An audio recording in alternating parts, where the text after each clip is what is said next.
Today I'm speaking about learning from past lessons, hypnosis.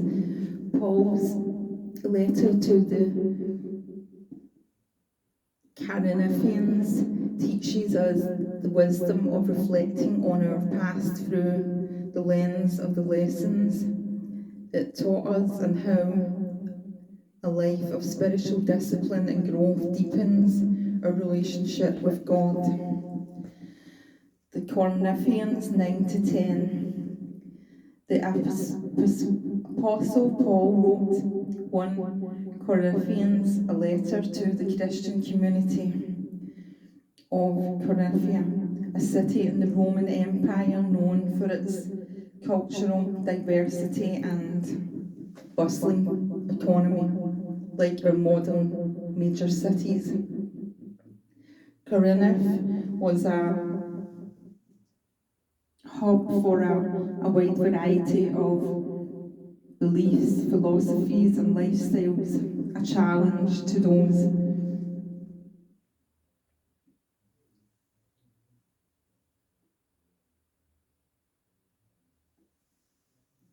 seeking to stay the course of their faith amid numerous distractions and social influences. In this speech reading, Paul talks about life and faith in the context of a grand race, a race that lasts out our whole life long, amidst outside pressures and internal struggles. This race can be daunting. On some days we stay the course, running with abundant energy and ease. On other days it takes all of our focus just to keep from wandering in a path that seems easier, and all our energy to lift one foot after the other. On these days, the finish line can seem vulnerable, but according to Paul, running the race of life, in which is not about perfection, it's about intentionality. We are not running aimlessly, but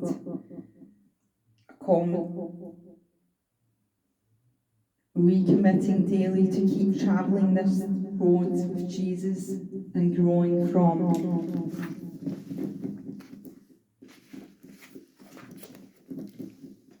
The dreams we encounter along the way, best step forward, no matter how small it is, a victory in this lifelong journey of faith. To live this way is to learn.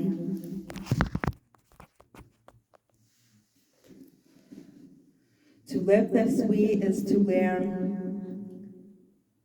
from our experience and mistakes.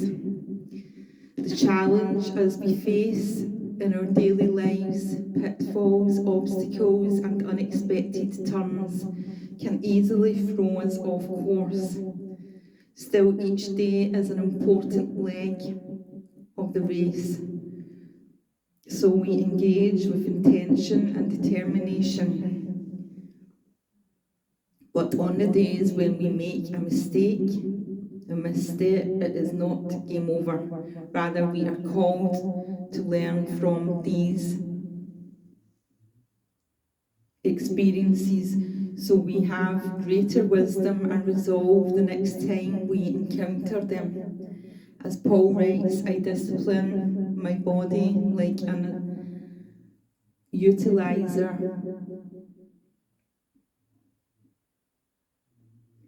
training an athlete, training it to do what is about should.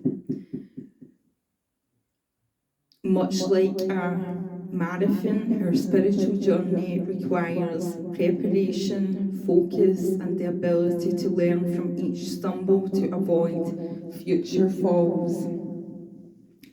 We are not the first to face challenges, nor will we be the last. The Bible presents stories of many people of faith who had moments of failure. Jeremiah recounts the people of Israel's turn away from God. 1 Samuel 13 finds Saul trying to take matters into his own hands against God's instructions. The hearts of Jesus' disciples remain hardened even after witnessing his miraculous feeding of the multitude.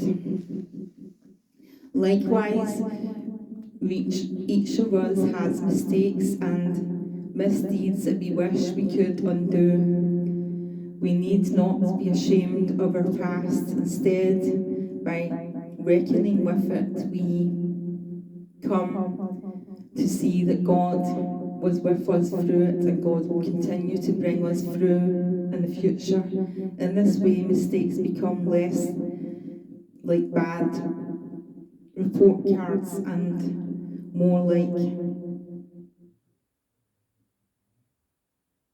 game tapes where we see where our actions went awry until we can mend them for the next day's sprint.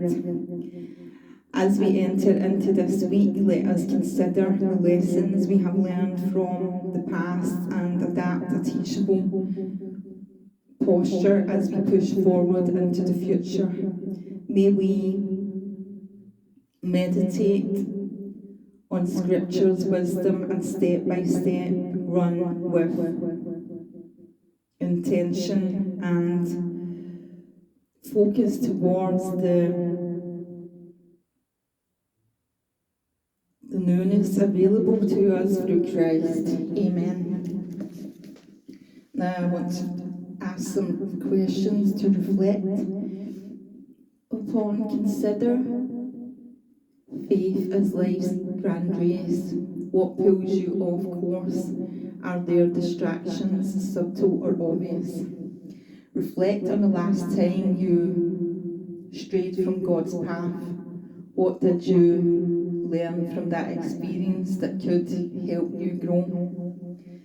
In this race metaphor, how do you perceive God's presence? Is God running beside you, offering support or cheering you on? Imagine God's loving accompaniment throughout this enduring journey. Now I want to end with a prayer. God, who is with us as we step into this new week, may we carry the lessons of our past with a teachable spirit. May we meditate on Scripture's wisdom and run with focused intention towards Christ. Amen.